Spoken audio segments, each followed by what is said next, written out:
Question है उत्तल दर्पण में सिद्ध करना है आपको। क्या सिद्ध करना है? उत्तल दर्पण में आपको दर्पण सूत्र सिद्ध करके दिखाना है। इसमें इमेज आपको दिख रहा है, पहले इमेज समझना है।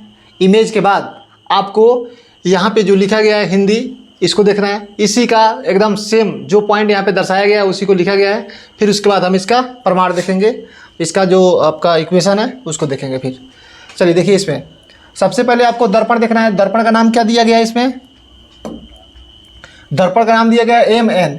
क्या दिया गया है? MN। यहाँ पे आपका M है, नीचे N है, ठीक है, MN है। इसको M कर लीजिए और इसको N कर लीजिए, ठीक है। माना कि दर्पण क्या है? MN है। जो कौन सा दर्पण है? उत्तल दर्पण है।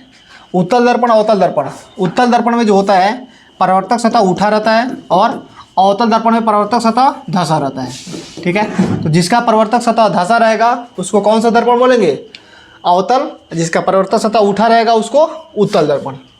उसके बाद जिसका ध्रुव क्या है? P है। इसका ध्रुव क्या है? यहाँ पर P है, ठीक है। उसके बाद वक्रता केंद्र क्या है? C। अब देखिए, जैसे दर्पण का देखेंगे किसी खोखले गोले का भाग होता है, किसी न किसी खोखले गोले का भाग होता है। तो जिस खोखले गोले का भाग होता है उसी के अंदर क्या होता है? C होता है। ना कि हम इधर C रखेंगे और F रखेंगे। जिधर गोला बनाएगा उधर क्या होगा? इसका वक्रता केंद्र होगा और उसी की तरफ इधर आपका F होगा, ठीक है। यही देखना है आपको। चलिए अब देखिए, यहाँ पर आपका है वक्रता केंद्र क्या है? C है। अनंत और ध्रुव के बीच रखी हुई वस्तु क्या है? AB है। अनंत और ध्रुव के बीच, जैसे मान लीजिए कि हमारा जो ये दर्पण होता है उत्तल, तो उत्तल में सिर्फ हम क्या करेंगे? अनंत और ध्रुव के बीच रखेंगे। इसमें ना आपका फोकस आता है और ना ही वक्रता केंद्र आता है। क्या आता है? अनंत और ध्रुव, यानी इसके और इसके बीच में हम कोई अगर वस्तु रखते हैं तो किसके बीच होगा? अनंत और ध्रुव के बीच में होगा। तो यहाँ पे कोई अगर वस्तु रखते हैं तो इसका हम देखेंगे प्रतिबिंब कहाँ बन रहा है, ठीक है। चलिए अब इस पर हम फोकस करेंगे थोड़ा सा। यहाँ पे देखिए ये एक लाइन है और मैंने ये वस्तु रखा। इस वस्तु का नाम क्या है? AB। क्या नाम है इसका? AB है। AB है। काल्पनिक प्रतिबिंब ध्रुव और फोकस के बीच बनता है। किसके किसके बीच? ध्रुव और फोकस के बीच। ये ध्रुव है आपका, ये फोकस है। दोनों के बीच इसके बीच प्रतिबिंब बनेगा जो कि काल्पनिक होगा, यानी आभासी प्रतिबिंब बनेगा। और कैसा बनेगा? सीधा बनेगा। मैंने आपको बताया था कि मुख अक्ष है और मुख अक्ष के ऊपर अगर कोई प्रतिबिंब बनता है तो कैसा होता है? सीधा होता है और आभासी होता है, ठीक है। आभासी क्यों बोलेंगे? क्योंकि जब डॉट डॉट रे जहाँ कटेगा वो आभासी बनेगा, ठीक है। चलिए इतना बात आपको क्लियर हुआ। अब यहाँ से हम प्रमाण देखते हैं। इसमें दो त्रिभुज आपको दिखाई देगा। अब यहाँ से चलिए, एक त्रिभुज है BAC और एक त्रिभुज है B'A'C। दो त्रिभुज है, एक है BAC, दूसरा है B'A'C। B'A'C, तीनों में डैश लगा हुआ है, ठीक है। देखिए एक बार, तो पहला त्रिभुज देखिए BAC आपको कहाँ दिख रहा है? यहाँ पे B है, एक B यहाँ पे है, तो BAC आपको कहाँ जा रहा है? यहाँ पर। यानी आपको एक त्रिभुज यहाँ से यहाँ तक दिख रहा है, ठीक है, BAC। अब उसके बाद कह रहा है कि B'A'C, यानी अब यहाँ से एक त्रिभुज इसी में बन रहा है पीछे, B'A'C और एक C' भी बन रहा है, ठीक है। तो C' इसमें देखिए बन जाएगा। C' नहीं होना चाहिए यहाँ पे, सिर्फ C होगा, सिर्फ C होगा। चलिए, तो A'B'C होगा। और एक बड़ा सा त्रिभुज बन रहा था यहाँ से लेकर यहाँ तक, ठीक है, क्लियर। ये दो त्रिभुज इसमें बन रहा है। अब इसी दोनों त्रिभुज में आपको देखना है कि एंगल A क्या है? 90 डिग्री है। अब एंगल A देखिए, एंगल A आपको क्या दिख रहा है? 90 डिग्री, ठीक है। यानी एंगल A और एंगल A दोनों बराबर है। तो इसको मैंने क्या मान लिया? यहाँ पे 90 डिग्री। जैसे मान लीजिए यहाँ पे आपका प्रकाश जा रहा था, ठीक है, प्रकाश गया, ठीक है, प्रकाश गया और यहाँ से टर्न हो गया, यहाँ से टर्न हुआ। अब यहाँ पे वस्तु रखा गया है, ठीक है, वस्तु रखा गया है, ये देखना है आपको। तब यहाँ पे कितने डिग्री का कोण बना रहा है? 90 डिग्री का। और उसके बाद कोण C और कोण C दोनों में देखिए, जैसे मान लीजिए कि एक त्रिभुज मेरा ये बन रहा था और इसी में एक त्रिभुज और बन गया था, यहाँ से इसी में एक त्रिभुज बन गया था। तो दोनों का कोण यहाँ पे जो बनता है दोनों में कॉमन आता है, उसी को हम क्या बोलते हैं? हिंदी में उभयनिष्ठ बोलते हैं और इंग्लिश में कॉमन बोलते हैं, ठीक है। तो दोनों C आपका जो दिख रहा है, C आपस में बराबर है, तो दोनों क्या है? कॉमन है, कॉमन कोण हो जाएगा। उसके बाद यहाँ देखिए, अब जैसे यहाँ पे देखिए एक कोण आपका 90 डिग्री हो गया, एक कोण उभयनिष्ठ हो गया, तो ये दोनों के दोनों ये सर्वांगसम का साइन होता है, ठीक है। तो ये दोनों त्रिभुज आपका क्या हो जाएगा, सर्वांगसम हो जाएगा।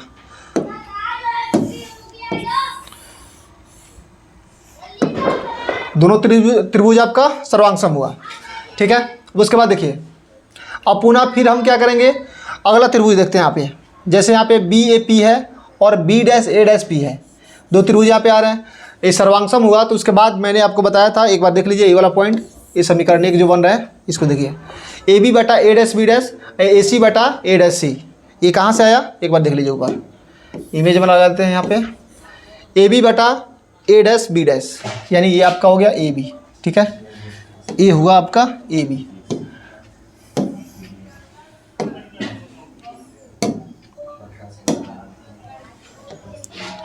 ये हुआ आपका ए बी, क्या हुआ ए बी, ठीक है। और इसके बटा में आपको करना है ए डैश बी डैश, यानी यहाँ पे जो लंब पड़ा हुआ है इस त्रिभुज में, इसमें भी देखेंगे, ठीक है। तो ये इसके बराबर होगा, तो इसके बटा में इसको रखेंगे ए डैश बी, ए बी बटा ए डैश बी डैश। उसके बाद ए सी देखो कहाँ पे है, ए सी, यहाँ से यहाँ तक आपको ए सी दिख रहा है, पूरा पूरा बड़ा का ए सी, ठीक है, और उसी में छोटा एगो ए सी है, यानी ये पूरा ए सी हो गया। और यहीं से जो आपका बन रहा है नीचे वाला, तो ए डैश सी हो गया, ठीक है। तो यही यहाँ पे आपका बटा में आ रहा है क्या, ए सी बटा ए डैश सी, ठीक है। ये आपका हो जाएगा इक्वेशन फर्स्ट, इक्वेशन फर्स्ट हुआ। चलिए अब हम लेते हैं बी ए पी।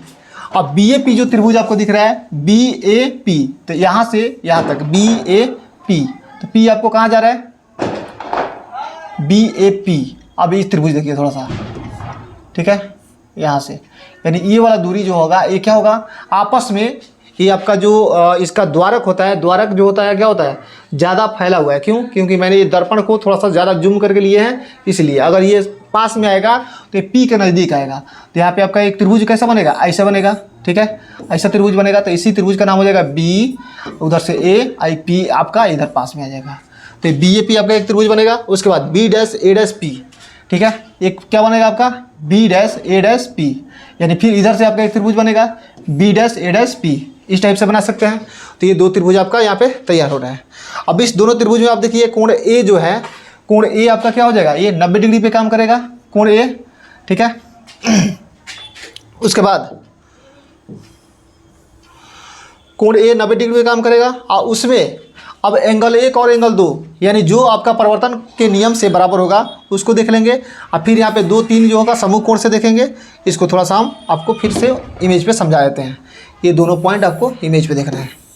देखिए कोण 1 और कोण 2 परिवर्तन के नियम से, तो बताइए परिवर्तन के नियम से कौन कौन बराबर हो रहा है। जैसे ये आपका ये कोण पड़ा, यहाँ पर प्रकाश यहाँ पे आया और प्रकाश आने के बाद इधर से चला गया, ठीक है। अब चला गया तो आपको दिख रहा है कहाँ से जा रहा है, ये लग रहा है कि फोकस से होके गुजर रहा है, फोकस से होके गुजर रहा है, ठीक है। और यहाँ से एक सी जो बन रहा है, सी, ये सी आपका बीचे बीच निकल जाता है, ठीक है। तो यही आपका क्या बनता है, इसमें एक अभिलंब का काम करता है। अभिलंब का जो काम करेगा यहाँ पर, तो उसी को जब दो पार्ट में बांटेगा यहाँ से यहाँ तक, तो इसको क्या बोलेंगे, जैसे मान लीजिए कि आपका ये रे हो गया, ठीक है, और यहाँ से निकल गया, तो बीच में आपका एक अभिलंब का काम करेगा, ठीक है। तो इसी में आपको क्या करना है, एंगल 1 और एंगल 2 मान लेना है, ठीक है।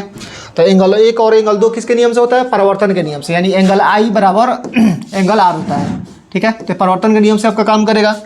उसके बाद सम्मुख कोण, यानी जैसे मैंने आपको बताया था कि अगर ऐसे हम कोई भुजा ले लेते हैं, ठीक है, तो ये वाला कोण क्या होता है, सम्मुख कोण होता है। ये दोनों आपस में बराबर होगा। तो इसमें देखिए अब ई वाला कोण और ई वाला कोण सम्मुख कोण होगा, इसमें सम्मुख कोण होगा, तो ये दोनों आपस में बराबर होगा। तो उसको हम क्या ले लेंगे, 3 और 4 ले लेंगे, ठीक है।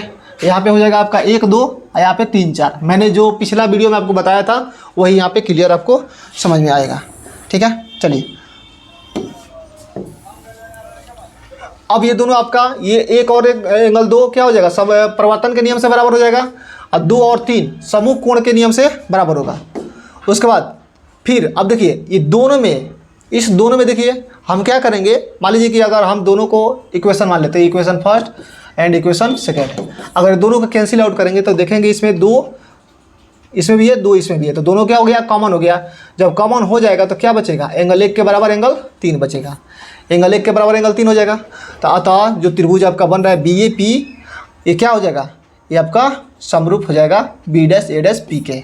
ठीक है, तो फिर इसमें भी हम क्या करेंगे, AB बटा A डैश B डैश, फिर PA बटा P A डैश, इतना बन जाएगा। उसके बाद समीकरण 1 और 2 को फिर सोल्व करेंगे, यानी समीकरण 1 और 2। तो देखिए समीकरण 1 उधर था, ये आपका क्या हो जाएगा, 2 हो जाएगा। ठीक है, यानी ऊपर हमारा समीकरण 1 यहाँ पे है और समीकरण 2 ये ले लेंगे। ठीक है, इसको ऐसे कैंसिल आउट यहाँ से करना था। अब इसको जब देखेंगे तो देखिए दोनों में बराबर क्या दिख रहा है, A डैश AB बटा, यहाँ भी AB बटा है, नीचे क्या है A डैश B डैश, यहाँ भी A dash B dash, AC बटा A डैश C, यहाँ पे PA बटा PA डैश। तो ये दोनों आपका बराबर है तो ये कैंसिल आउट हो सकता है, तो इसके बराबर ये हो जाएगा जो यहाँ पे आपको दिख रहा है।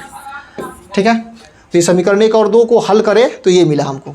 क्लियर, चलिए अब यहाँ से हम चिन्ह परिपाटी पे लेके चलते हैं। चलिए अब AB के बदले आपको देखना है, AB के बदले आप क्या लिख सकते हैं, जैसे यहाँ पे आइए आपको दिख रहा है कि AB, ठीक है, A और B, अब यहाँ पे ये दिख रहा है और यहाँ से B दिख रहा है। जैसे मान लीजिए कि अगर द्वारा किसका छोटा करते हैं तो A आपको यहाँ पे आएगा, कहाँ पे आएगा, यहाँ पर। ठीक है, अगर द्वारक को थोड़ा सा छोटा करेंगे तो ये पूरा का पूरा सीधा आपका होगा ऐसे, यानी A बनेगा यहाँ पे और B बनेगा आपका कहाँ, नीचे की तरफ। ठीक है, तो इसके बदले हमको क्या रखना है, PA प्लस PC। तो PA आपको दिख रहा है यहाँ पर है P और A। ठीक है, PA यहाँ से यहाँ तक का जो दूरी है क्या हो जाएगा आपका, PA हो जाएगा, और PC यानी P और C यहाँ से। ठीक है, या आप एक काम कीजिए, यहाँ पे ऐसे कर लीजिए A और यहाँ पे आपको हो जाएगा P और यहाँ पे हो जाएगा C। ठीक है, अब आपको जो यहाँ पे क्वेश्चन था,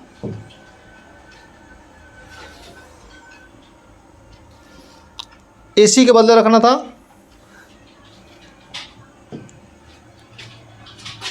तो AC के बदले आपका क्या हो जाएगा, PA प्लस PC। जैसे मान लीजिए कि अगर एक लाइन ले लेते हैं यहाँ पे AC, अब बीच में आपका आ जाता है P। ठीक है, P आ जाएगा, तो ये बताइए PA प्लस PC हो सकता है।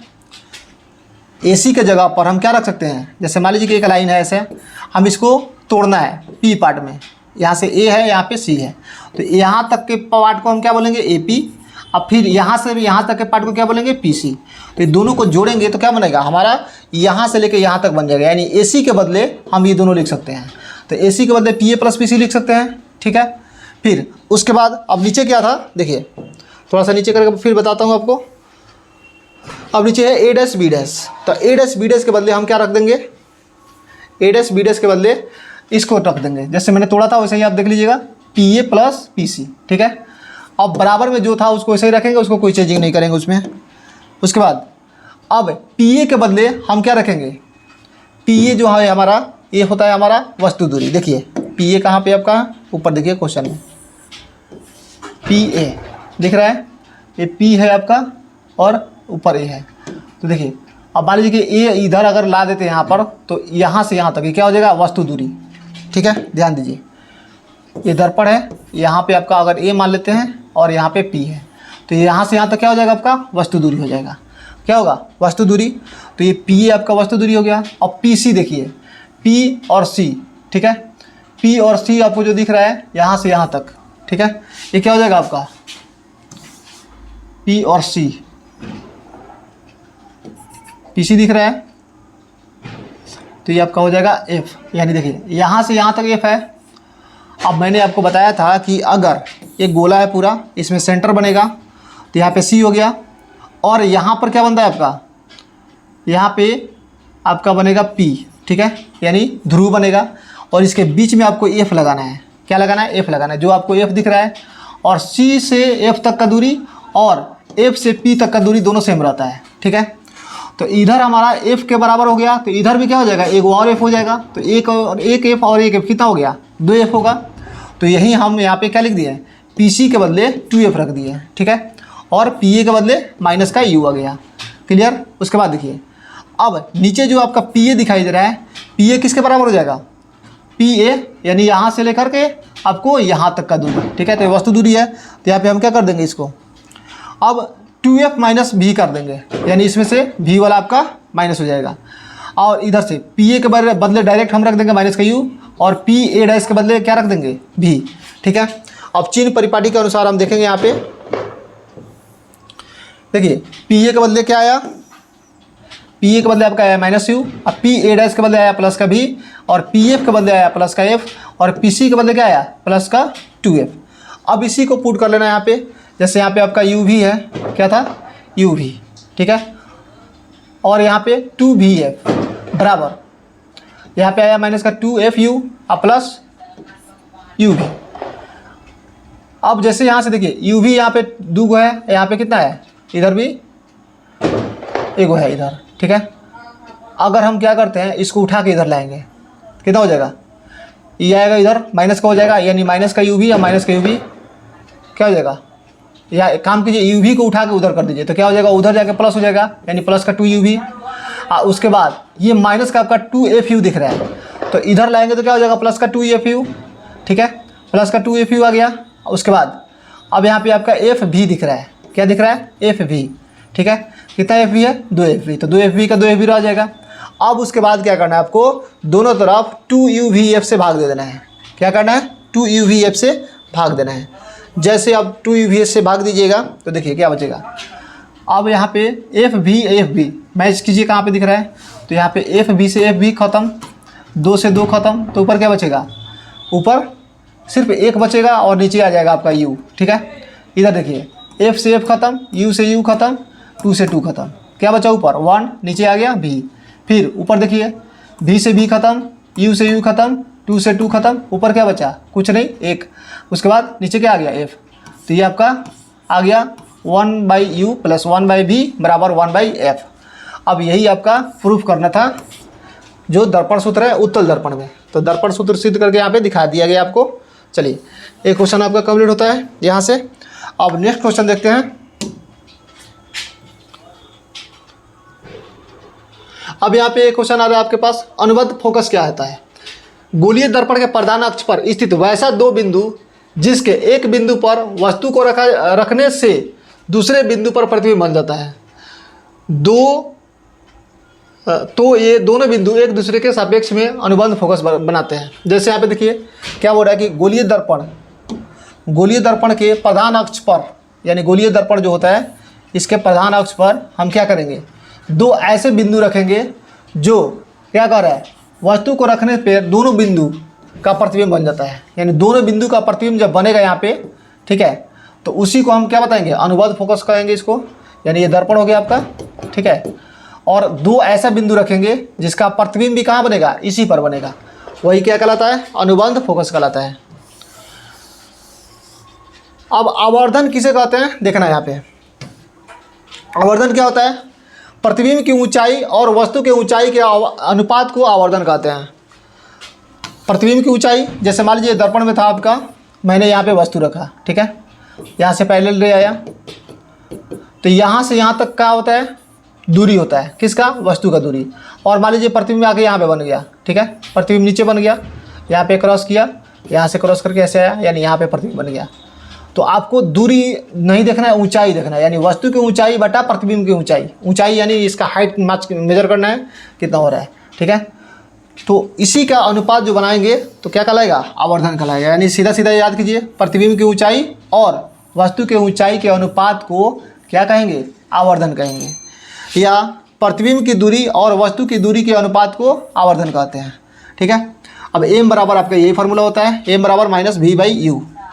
अब यहाँ से देखिए m बराबर hi बटा ho, माइनस का लगा सकते हैं, या इसके बदले आप माइनस का v बटा माइनस का u लिख सकते हैं। यानी माइनस से माइनस आप कैंसिल आउट कर सकते हैं यहाँ पे।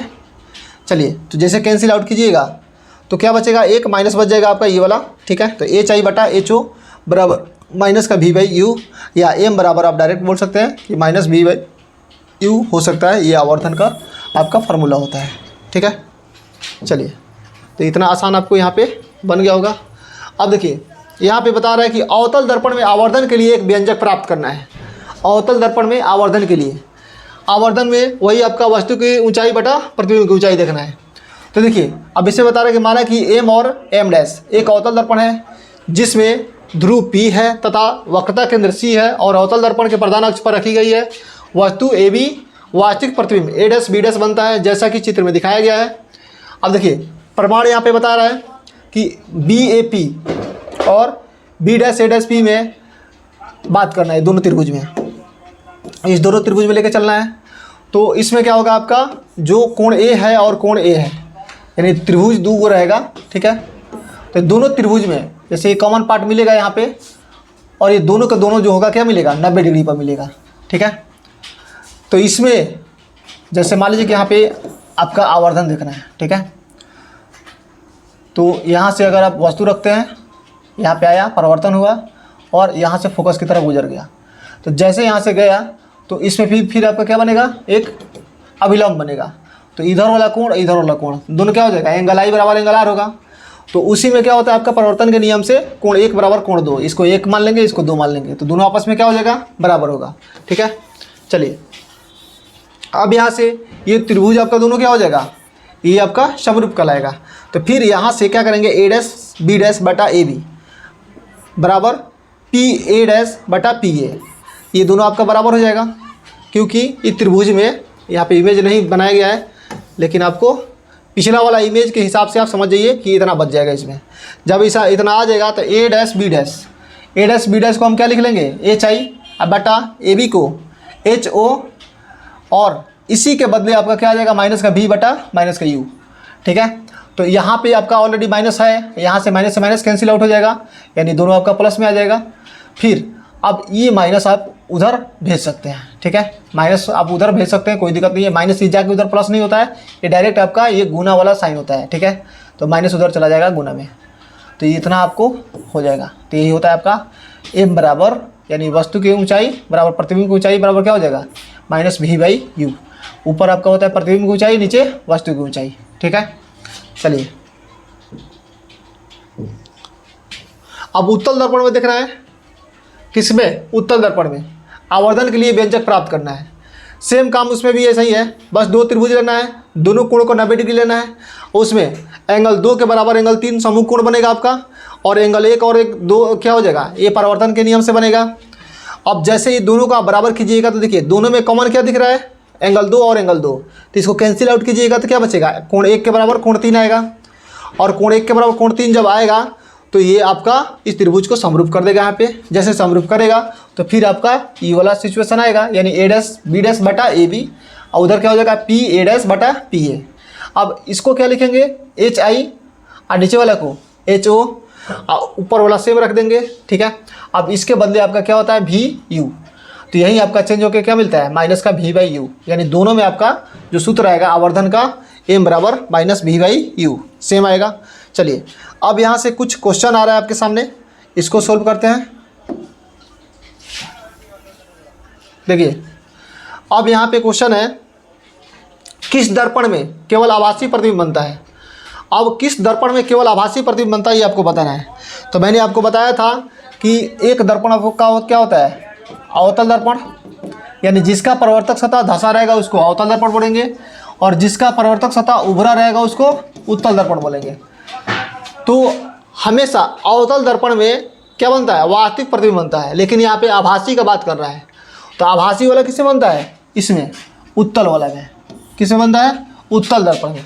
यहाँ पे उत्तल दर्पण आपका सही टिक लगाया गया है, C नंबर। चलिए नेक्स्ट क्वेश्चन, समतल दर्पण में प्रतिबिंब की प्रवृत्ति क्या होती है। अब समतल दर्पण में जो प्रतिबिंब बनता है उसका प्रवृत्ति क्या होती है, जिसमें हम लोग चेहरा देखते हैं पर डे, उसका क्या प्रवृत्ति होती है। तो उसका प्रवृत्ति क्या होती है, आभासी बनाता है और बराबर बनाता है। जैसे आप शीशा के सामने रहिएगा तो आपका इमेज एकदम बराबर दिखाई देगा, जैसे जैसे पीछे हटिएगा तो उसमें भी क्या होगा, पीछे हटेगा। अगर आप शीशा से 2 कदम पीछे रहिएगा तो आपको 2 कदम उसमें शीशा में आपको पीछे दिखाई देगा, ठीक है। जितना दूरी पे आप रहिएगा उतना ही दूरी पे वो दिखाई देगा। तो वही बताना है आपको, आभासी और बराबर हो सकता है। उसमें वास्तविक नहीं बनता है, सीधा नहीं बनता है, वास्तविक आपका उसमें इमेज नहीं बनेगा, वास्तविक और उल्टा उसमें नहीं बनेगा, आभासी और बराबर आपका बनेगा इसमें। गोलीय दर्पण की फोकस दूरी वक्रता त्रिज्या की होती है। गोलीय दर्पण में फोकस दूरी वक्रता त्रिज्या की होती है। वक्रता त्रिज्या जैसे मैंने आपको बताया था, देखिए ध्यान से, ये गोलीय दर्पण हो गया, ये आपका सी हो गया, बीच में आपका एफ हो गया, ठीक है। तो कह रहे गोलीय दर्पण में फोकस दूरी, जो फोकस दूरी होती है वक्रता त्रिज्या क्या क्या होती है, यानी वक्रता त्रिज्या यहाँ से यहाँ तक आपका क्या होता है, आर होता है, ठीक है। तो ये वक्रता त्रिज्या कहलाया। तो वक्रता त्रिज्या के ये फोकस दूरी क्या होता है, आधा होता है। तो आधा वाला आप क्या कीजिएगा, ऑप्शन टिक लगा लीजिएगा, ठीक है। और यही बात अगर उलट के पूछ दिया कि बोलेगा बताइए गोलीय दर्पण में वक्रता त्रिज्या फोकस दूरी की क्या होती है, तो फोकस दूरी की दुगुनी होती है वक्रता त्रिज्या, यानी यहाँ से यहाँ तक एक फोकस होता है, फिर यहाँ से यहाँ तक एक फोकस हो जाएगा, तो कितना हो गया, 2 फोकस। तो यही दुगुनी हो जाता है किसके, आर का दुगुना हो जाएगा, या अगर फोकस दूरी पूछ रहा है तो एफ का आर का क्या हो जाएगा, आधा हो जाएगा, ठीक है। तो यही कह रहा है कि वक्रता त्रिज्या क्या होती है, तो आधी होती है, ठीक है। अगला क्वेश्चन, प्रकाश तरंग दैर्ध्य का उदाहरण है। जो प्रकाश तरंग दैर्ध्य का उदाहरण है ये आपको पढ़ना है नेक्स्ट चैप्टर, यानी विद्युत धारा जब पढ़ाएंगे तब उसमें पढ़िएगा, चुंबकीय वाला, ठीक है, विद्युत धारा का चुंबकीय तरंग। तो बस अभी यहाँ पे थोड़ा सा देख लीजिए, जैसे आप चैप्टर आएगा तो वहाँ पे आपको क्लियर समझ में आएगा। दर्पण सूत्र बताना इसमें से कौन है आपका, 1/v + 1/u = 1/f। देखिए कौन सा ऑप्शन इसमें आपको दिख रहा है, और टिक लगा लीजिए, ये सी ऑप्शन आपको दिख रहा है। चलिए उसके बाद अब यहाँ से देखिए गोलीय दर्पण में फोकसांतर एवं वक्रता त्रिज्या के बीच का संबंध क्या होता है। अब फोकसांतर मतलब फोकस समझिए, और वक्रता त्रिज्या, तो इसके बीच का संबंध क्या होता है, F = r/2। क्या होता है, F = r/2, जो आपके बोर्ड पे दिखाई दे रहा है, यही संबंध होता है फोकस में। और यहीं से एक और फार्मूला आपका बन जाता है कि r बराबर क्या हो जाएगा, 2f हो जाएगा, ठीक है। तो ये दोनों फार्मूला याद रखिएगा, F = r/2 या r = 2f, ठीक है। त्रिज्या फोकस की क्या होती है, फोकस जो है ये त्रिज्या का आधा होता है, और यहाँ पे जो त्रिज्या होता है फोकस का दुगुना होता है। ये रिलेशन यहाँ पे आपको दिख रहा है। चलिए उसके बाद, एक गोलीय दर्पण द्वारा बने प्रतिबिंब का आवर्धन ऋणात्मक हो तो प्रतिबिंब कैसा होगा। अब जैसे देखिए गोलीय दर्पण द्वारा बने प्रतिबिंब का आवर्धन, यानी प्रतिबिंब उसमें कैसा बन रहा है, ऋणात्मक बन रहा है, ठीक है। प्रतिबिंब ऋणात्मक बन रहा है तो प्रतिबिंब कैसा होगा, इसका प्रतिबिंब कैसा आएगा, उल्टा आएगा आपका। जैसे निगेटिव में जाएगा तो उल्टा जाएगा, और पॉजिटिव में जाएगा तो सीधा बनेगा। सोलर कुकर में व्यवहार किया जाता है। सोलर कुकर में किसका व्यवहार किया जाता है, देखिए अब जैसे मान लीजिए कि ये आपका ये क्या है, मैंने आपको बताया था कि उठा हुआ भाग रहेगा तो उसको उत्तल दर्पण बोलेंगे, उठा हुआ भाग को उत्तल दर्पण, धंसा हुआ भाग को अवतल दर्पण। तो सोलर कुकर में क्या काम होता है, देखिए ध्यान से। जैसे मान लीजिए कि आपको खाना बनाना है, तो खाना बनाना है तो सोलर कुकर का कहाँ पे इस्तेमाल कीजिएगा कि वहाँ पे आपको चारों तरफ से ऊर्जा एक जगह इकट्ठा हो। कैसे कीजिएगा, जैसे मैंने आपको बताया था कि जो आपके छतों पे डिश टीवी लगा रहता है, तो एक जो ऐसे माइक की तरह दिखाई देता है, यानी आपको ऐसे माइक की तरह रहता लगा हुआ, ठीक है। मान लीजिए यहाँ पे आपका माइक का मुंडी है, ठीक है। तो यहाँ पे आपको रे आया प्रकाश, ये जो आपका प्रकाश जो आया पैरेलल आया, और इस पर टकराने के बाद फोकस से गुजरता है। टकराने के बाद कहाँ से गुजरेगा, फोकस से गुजरेगा। फिर ये भी आपको टकराया इस पर, तो कहाँ से आया, फोकस से गुजरेगा। ये फोकस जो है ये माइक का काम कर रहा है यहाँ पे, ठीक है। ये समझिए आपका क्या है, छत पर का जो है डिश टीवी वाला छतरी है, क्या है, छतरी है, डिश टीवी वाला छतरी है। अब उसी तरह आपको मैंने क्या बता रहा था कि सोलर कुकर का काम, जैसे मान लीजिए सोलर कुकर के लिए आप इस्तेमाल कर रहे हैं, तो यहीं पे क्या कीजिएगा, जैसे सूर्य का प्रकाश आपको पहले ला रहा है, तो सूर्य के प्रकाश को आपको इकट्ठा करना है, तो इकट्ठा करने के लिए ये वाला इस्तेमाल कीजिएगा। तो ये कौन सा दर्पण है, आपको देख के बताइए, बाहर से कलई किया गया, अंदर धंसा हुआ है, तो ये आपका अवतल दर्पण कहलाता है। तो अवतल दर्पण का ही क्या होता है, इसका ही जो काम है चारों तरफ रे को इकट्ठा करने का, ठीक है। यानी इसका जो नेचर है इकट्ठा करने का काम कौन कर रहा है, अवतल दर्पण। तो इसमें देखिए अवतल दर्पण आपको कौन दिख रहा है, तो जो अवतल दर्पण आपको दिखाई दे रहा है वही क्या हो जाएगा, आपका सोलर कुकर में इस्तेमाल किया जाता है। उसके बाद मोटर चालक के सामने साइड मिरर में दर्पण लगा रहता है। अब जो मोटर चालक होता है, यानी जो गाड़ी चलाने वाला वाहन होता है, गाड़ी चलाने वाला जो ड्राइवर होता है, उसके सामने कौन सा मिरर लगा रहता है, बताइए। तो देखिए अब यहाँ पर मैं आपको एक कंसेप्ट बता रहा हूँ, कभी ज़िंदगी में नहीं भूलिएगा कि कहाँ पे कौन सा दर्पण लगा रहता है। एक बार थोड़ा सा ध्यान दीजिए, मैं समझा रहा हूँ। चलिए अब आपको दिख रहा होगा यहाँ पे जो खाली स्पेस है, इसमें बता रहा हूँ। एक होता है आपका उत्तल दर्पण, क्या होता है, उत्तल दर्पण। एक होता है आपका अवतल दर्पण, क्या होता है, अवतल दर्पण। दो दर्पण होता है। देखिए अब आपको बाइक चलाते समय या कार चलाते समय या ट्रक चलाते समय पीछे से कोई गाड़ी आता है तो आपको कैसा दिखाई देता है? छोटा दिखाई देता है, छोटा दिखाई देता है। तो बताइए वो गाड़ी उतना छोटा तो है नहीं, बहुत बड़ा गाड़ी है। मान लीजिए अगर आप कार चला रहे हैं या बाइक चला रहे हैं, पीछे से ट्रक आ रहा है, तो ट्रक का इमेज इतना छोटा बना के आपको दिखाया जाता है ताकि आप आसानी से उसको देख पा रहे हैं उसमें, ठीक है। तो छोटा करने का काम किसका होता है? छोटा वाला का। छोटा करने का काम छोटा वाला का, यानी ये आपका साइड मिरर में काम करता है वाहन के, ठीक है। साइड मिरर में काम करता है किसके? वाहन के। यानी छोटा वाला छोटा करने का काम करेगा और बड़ा वाला बड़ा बनाने का काम करेगा। तो बड़ा बनाने का काम कहाँ होता है? जैसे डॉक्टरी में अगर मुंह में फोड़ा फुंसी हो जाता है तो उस फोड़ा फुंसी को जूम करके देखना पड़ता है, तो वहाँ पे हम किसका काम करेंगे? बड़ा वाला का। तो बड़ा वाला कौन है? अवतल। ऐसे बड़ा छोटा देखिए कैसे, ये 3 अक्षर में जा रहा है, ये 4 अक्षर में जा रहा है। ऐसे आप इमेजिंग करके समझ लीजिएगा कि ये बड़ा करता है, ये छोटा करता है, ठीक है। तो डॉक्टरी में, फिर हजामती में, यानी जो आपका बाल काटने वाला सैलून होता है उसमें, यानी आपका चेहरा हल्का सा बड़ा दिखाई देता है उसमें, ताकि आपको बाल को अच्छे से काट सके, ठीक है। तो यहाँ पे आपको 2 एग्जाम्पल मैंने बता दिया, तो आपको अब देख के समझ में आ गया होगा कि मोटर चालक के सामने साइड मिरर में कौन सा दर्पण का यूज होता है, कौन सा होता है? उत्तल दर्पण। चलिए, सर्च लाइट का परावर्तक सतह होता है। अब जो सर्च लाइट होता है यानी सर्च करने वाला जो होता है उसका परावर्तक सतह कैसे होता है? तो देखिए, सर्च करने वाला जो होता है उसमें क्या होता है? अवतल लगा रहता है, ठीक है। यानी उसको बड़ा बड़ा करके तुमको देखना है। जैसे मान लीजिए कि अगर किताब है एकदम छोटा छोटा बारीक अक्षर में लिखा गया है तो सर्च लाइट का इस्तेमाल करेंगे उसमें, और क्या करेंगे? उसको बड़ा करके देखेंगे वहाँ पे, ठीक है। तो बड़ा करने का काम कौन करेगा? अवतल, ठीक है। चलिए, उसके बाद अब प्रकाश की किरणें गमन करती है। ये सबसे एकदम लॉलीपॉप क्वेश्चन है। प्रकाश की किरणें किसमें गमन करती है? तो सीधी रेखा में। किस दर्पण में बड़ा प्रतिबिंब बनता है? किस दर्पण में बड़ा प्रतिबिंब बनता है? अभी बताएं आपको। बड़ा प्रतिबिंब बड़ा वाला बनाएगा कौन? अवतल। समतल दर्पण द्वारा बना प्रतिबिंब होता है, ये बोता लिख दिया है, यहाँ पे होता होगा, ठीक है। समतल दर्पण द्वारा बना प्रतिबिंब कैसा होता है? समतल दर्पण द्वारा बना प्रतिबिंब काल्पनिक होता है। कैसा होता है? काल्पनिक होता है, ठीक है। उसके बाद दाढ़ी बनाने में कौन सा दर्पण का उपयोग होता है? अभी मैंने बताया था हजामती वाला में किसका? तो बड़ा दिखाने का काम जो करेगा उसमें बड़ा का यूज करेंगे, ठीक है। जो छोटा दिखाने का काम करेगा उसमें छोटा वाला का काम करेंगे। उसके बाद अब देखिए, एक अवतल दर्पण के सामने कागज के टुकड़े को कहाँ रखा जाए कि वह जलने लगे? तो फोकस पर रखने पर कागज के जलना चालू हो जाता है। क्यों? क्योंकि अगर मान लीजिए कि मैंने बताया था आपको, ये आप क्या कर रहे हैं? सन के प्रकाश को इकट्ठा कर रहे हैं यहाँ पे, ठीक है। अब मान लीजिए हमारा ये क्या हो गया? मुख्य अक्ष हो गया। अब मुख्य अक्ष का ये फोकस हो गया। अब यहाँ पे कोई वस्तु रखेंगे तभी ना जलेगा। जैसे मान लीजिए सबका लाइट यहीं पे आएगा, इधर से अगर ये गया, इसका भी लाइट यहीं पे जाएगा, इसका भी लाइट यहीं पे जाएगा, तो सबका लाइट यहीं पे इकट्ठा होगा तो क्या होगा?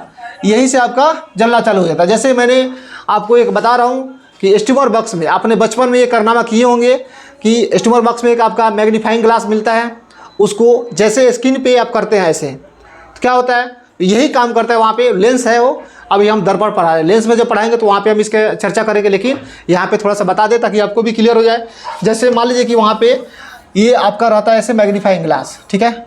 ऐसे आप इसको पकड़ लिए, अब सन के प्रकाश ऐसे आया, आपका आया। अब आने के बाद क्या होता है? इसमें ये चारों तरफ से इकट्ठा करता है इसको एक जगह पे, ठीक है। एक जगह पे इकट्ठा करता है, ऐसे इकट्ठा किया, और यहाँ पे आपका स्क्रीन रहता है। जैसे स्क्रीन यहाँ पे रखते हैं तो क्या होता है? अगर 1-2 मिनट के लिए रखेंगे तो वहाँ पे गर्म महसूस होगा। अगर थोड़ा देर के लिए और छोड़ देंगे तो वहाँ पे मतलब आपको लगेगा कि जल रहा है यहाँ पे, ठीक है। या उसके जगह पे कागज़ रख दीजिएगा तो कागज़ वहाँ पे जल के थोड़ा सा काला हो जाएगा, ठीक है। तो यही काम करता है आपका कौन सा? ये एक अवतल दर्पण के सामने कागज़ के टुकड़े को कहाँ रखा जाए कि वह जलने लगे? तो कहाँ रखेंगे? फोकस पर रखेंगे, तब क्या होगा? जलना चालू कर देगा। क्लियर? चलिए, उसके बाद हम देखते हैं फिर। अब यहाँ से कुछ न्यूमेरिकल आपको दिख रहा है। अब यहाँ पे न्यूमेरिकल से पहले आपका कुछ सूत्र दिख रहा है, बताइए। जैसे यहाँ पे पहला आपका है 1/v + 1/u = 1/f। ये किसका सूत्र है? तो आपका दर्पण सूत्र है। कौन सा सूत्र है? दर्पण सूत्र है। जब लेंस का बात करेंगे तो सिर्फ माइनस लग जाता है, ठीक है। अब इसी का हम कैलकुलेशन करेंगे, बताइए। अब कैलकुलेशन में क्या होता है? u v का एलसीएम लेंगे तो u v आ जाएगा। अब v से v कैंसिल तो क्या हो जाएगा? u से गुना करेंगे 1 में तो क्या मिलेगा? u। फिर u से u कैंसिल तो क्या बचा? v, यानी v से 1 में गुना करेंगे तो क्या मिला? v मिला। इधर आपका 1/f का 1/f रह जाएगा। क्लियर। उसके बाद देखिए अब क्या कीजिएगा, इसको क्रॉस मल्टीप्लाई कीजिएगा, यानी इसको 1 से गुना, इसको इससे गुना। तो जैसे इसको गुना कीजिएगा तो आपको क्या मिलेगा, इधर ये आपका भी यू चला जाएगा ऊपर और u प्लस v और इसके साथ आपका f का गुना हो जाएगा। ठीक है, इतना बच जाएगा आपका। तो ये सीधा सीधा आएगा ऐसे, जैसे मान लीजिएगा आपका बन गया यहाँ पे भी यू, मैं यहाँ पे थोड़ा सा बता देता हूँ, यहाँ पे बन गया आपका भी यू। ठीक है, भी यू बन गया, इधर आपका बन जाएगा u प्लस v ब्रैकेट में, इधर आपका हो जाएगा f। ठीक है, क्या हो जाएगा, इधर आपका f हो जाएगा, f हो गया। तो बताइए अब इसको ला देंगे इधर, ठीक है, या इसको उठा के भेज देंगे इधर। तो जैसे मान लीजिए अगर इसको भेज देते हैं तो f बराबर क्या हो जाएगा आपका u v बटा u प्लस v, ऐसे बन जाएगा। तो यही आपको यहाँ पे दर्शा के दिखा दिया गया है। ठीक है, इतना आ गया। अब ये सब कैलकुलेशन आपको सीखना है कि इसका कैलकुलेशन कैसे होता है, ये बटा के जोड़ की तरह ये आपका काम होता है। उसके बाद फिर यहाँ पे आपको दिया हुआ है, इसका भी कैलकुलेशन कीजिए। अब यहाँ पे देखिए अब हुआ क्या यहाँ पे, अब यहाँ पे दिख रहा है आपको 1/v प्लस 1/u बराबर 1/f है।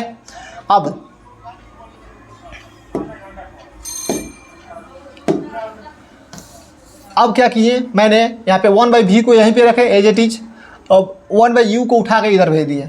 जैसे बराबर के इधर जाएगा तो क्या हो जाएगा, माइनस लग जाएगा इसमें। ठीक है, तब इसका कैलकुलेशन कीजिए। भी यू का एलसीएम लेंगे तो आएगा भी एफ यू का एलसीएम लेंगे तो क्या आएगा एफ यू। अब एफ से एफ कैंसिल आउट करेंगे तो यू से गुना करेंगे 1 में तो यू हो जाएगा, यू से यू कैंसिल आउट हो जाएगा, और एफ से 1 में गुना करेंगे तो क्या मिलेगा, एफ मिलेगा। फिर सेम वैसे ही प्रोसेस करेंगे क्रॉस मल्टीप्लाई, तो क्रॉस मल्टीप्लाई करने के बाद आपका ये तैयार होके आ जाएगा। उसके बाद फिर से ये वाला सेम कैलकुलेशन है, ये कैलकुलेशन करके आप समझ सकते हैं क्या हुआ यहाँ पे। चलिए उसके बाद पहला का यहाँ पे दूसरा, पहला का ये हो गया आंसर, दूसरा का ये वाला, तीसरा का ये हो गया आपका। क्लियर। चलिए अब उसके बाद देखते हैं थोड़ा सा कुछ क्वेश्चन, छोटा मोटा क्वेश्चन यहाँ पे है। देखिए अब सीधा वैल्यू आपको दिया हुआ है, u बराबर -30 सेंटीमीटर, a बराबर -20 सेंटीमीटर और v बराबर आपको बताना है क्या होगा। ठीक है, जैसे आपको दो चीज़ दिया हुआ है, क्या दिया हुआ है, दो चीज़ दिया हुआ है, एक चीज़ आपको फाइंड करना है। ठीक है, तो एक चीज़ फाइंड करना है तो क्या कीजिएगा, v बराबर एफ यू बटा यू माइनस एफ। ये आपका एकदम शॉर्ट कट बनाने का तरीका है, इसको आप कर सकते हैं, या डायरेक्ट आप वहाँ से भी, जैसे आपको दर्पण सूत्र से 1/v प्लस 1/u बराबर 1/f, इस पर भी रख के आप बना सकते हैं। जैसे आपको यहाँ पे u दिया हुआ है, f दिया हुआ है, तो यहाँ पे u और f का वैल्यू पुट कीजिएगा तो यहाँ से आपको v अपने आप निकल के आ जाएगा। ऐसे भी आप सोल्व कर सकते हैं, या इस पर भी आप इसको सोल्व करके निकाल सकते हैं। दोनों फार्मूला आपके लिए इम्पोर्टेंट है, जिस पे आपको करना होगा आप इस पे करके दिखाइएगा। ठीक है, यहाँ पे तो ये वाला बना दिया गया है, लेकिन आपको इस फार्मूला पे बना के और बताना है कि भी का आंसर कितना आ रहा है, कमेंट बॉक्स में आपको करना है। चलिए नेक्स्ट क्वेश्चन देखते हैं। अब यहाँ से देखिए क्वेश्चन आ गया आपका, 20 सेंटीमीटर फोकस वाले एक अवतल दर्पण के सामने एक वस्तु को 20 सेंटीमीटर पर रखी गई है, तो प्रतिबिंब का स्थान और प्रकृति बताना है आपको। अब यहाँ पे देखना है आपको कि सोल्व करने के बाद निगेटिव में आ रहा है या पॉजिटिव में आ रहा है, उसके हिसाब से आपको इसका प्रतिबिंब का बताना है कि कहाँ बनेगा, और प्रकृति बताना है कहाँ होगा।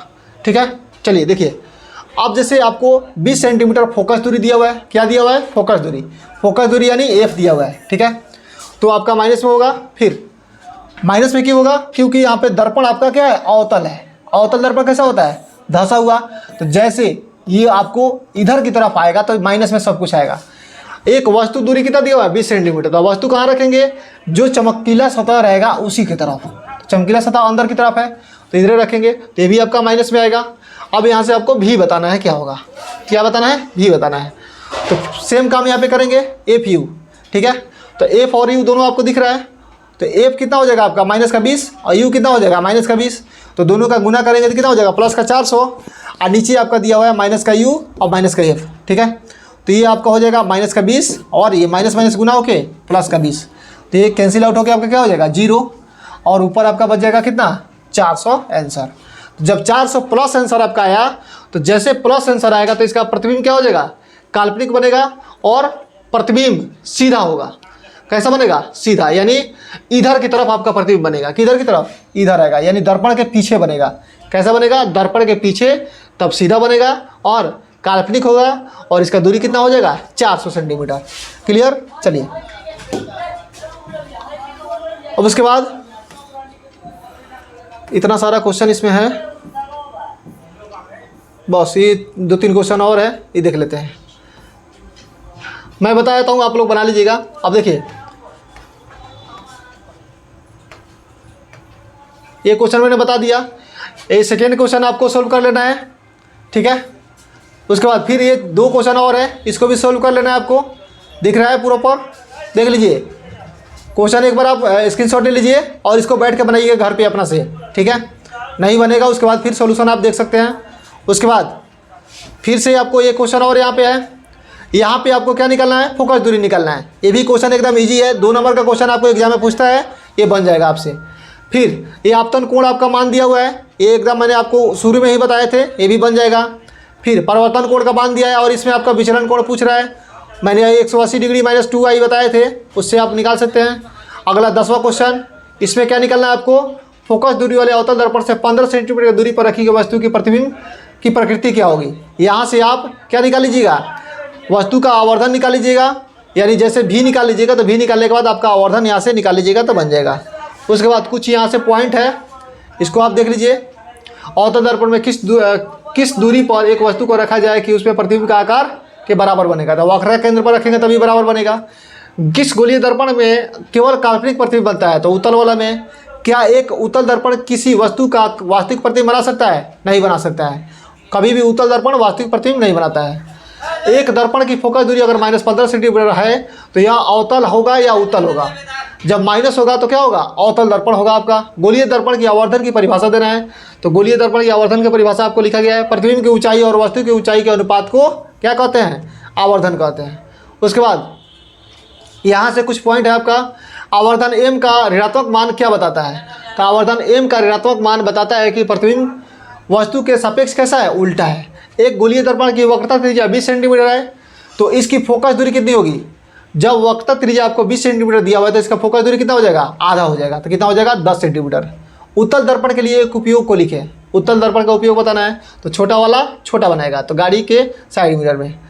एक उत्तल दर्पण की फोकस दूरी ज्ञात कीजिए जिसकी वक्रता त्रिज्या कितना है, 32 सेंटीमीटर है, तो 32 सेंटीमीटर के लिए क्या करेंगे हम, इसको आधा कर देंगे तो 16 सेंटीमीटर आएगा। यहाँ पे गलत बनाया गया है, ठीक है, तो आपको इसका आधा कर लेना है, ठीक है। चलिए उसके बाद काल्पनिक प्रतिबिंब से आप क्या समझते हैं, किसी प्रकाश स्रोत से आ रही प्रकाश की किरणें परिवर्तन या अपवर्तन के बाद जिस बिंदु पर आकर मिलती है या मिलती हुई प्रतीत होती है उसे हम क्या बोलते हैं, उस वस्तु का प्रतिबिंब बोलते हैं। समतल दर्पण में आवर्धन m बराबर क्या होता है, +1 का अर्थ क्या होता है, तो समतल दर्पण में आवर्धन +1 का अर्थ है कि प्रतिबिंब का आकार वस्तु के आकार के बराबर है, यानी v बराबर u है। अब प्लस का मतलब क्या होता है, प्रतिबिंब सीधा बनता है, क्लियर।